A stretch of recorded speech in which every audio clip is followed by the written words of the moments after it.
Good afternoon, everyone. My name is Diana, and this is Holly. And today we're going to be talking about bridging the generation gap at the workplace and what this means when it comes to your company's performance and profits. So right now, you're all probably wondering, why should I care about the generation gap in my workplace and how does this affect my company? Well, why should you care? You should care because the lack of balance in the workplace can potentially lower productivity, affect the future growth of your company, reduce profits, lower company morale, decrease competitive edge, and as you can see in these two images, it can also divide your company into non-uniform teams.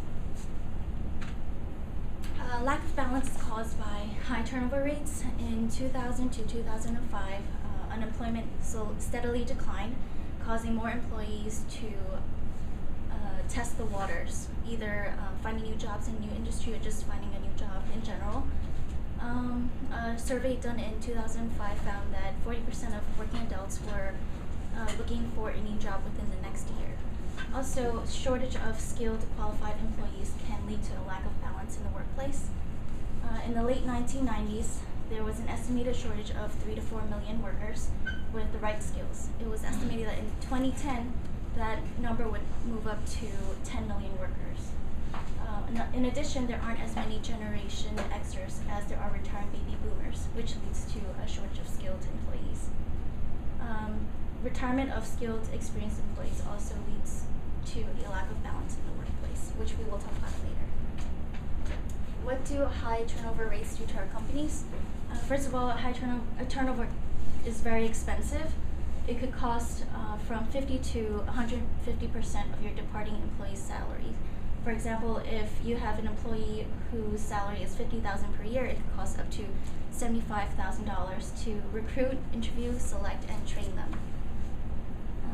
How many of you have been to a career fair recently? Okay. And what do they do to attract you to their table?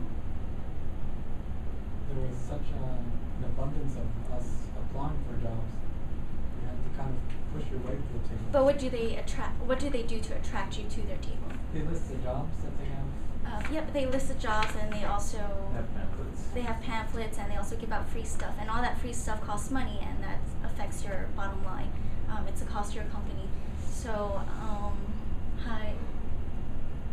also when managers have to interview and train the employees, that is a risk to your current projects and clients. As I discussed earlier, a shortage of skilled employees can lower your productivity and also have long-term effects on your company. What happens when people retire? Who's going to be the next leader in the company? Those are things that you need to think about. Retirement. How do upcoming retirements affect operations? And how do you replace retirees with high-quality employees? One solution is to offer a semi-retirement option, such as part-time hours or flexible hours with benefits. In doing so, your company benefits from the knowledge of these retirees, and in the meantime, they can also mentor and teach the younger generations. At the same time, the younger generations can help older employees with the challenges in new advances in technology. Retention, what can I do? First, you could evaluate the ages of your workforce, kind of determine if you need to hire more entry-level employees or mid-level employees or hire managers. Develop strategies for attracting, retaining, retiring workforce, such as my examples earlier, part-time and flex-time hours. Identify ways to be more efficient. Do we need to hire more people, or how do we increase our productivity without hiring more people? Create formal process to assess manpower, planning over the next 5 to 10 years. Evaluate current turnover.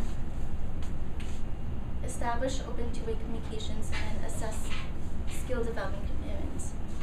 You can also proactively work to retain your talent, such as creating new benefits for your employees, such as gym membership discounts, and etc. So now Holly is going to go over a case study which illustrates what's going on. So everyone has a copy of the case study, right?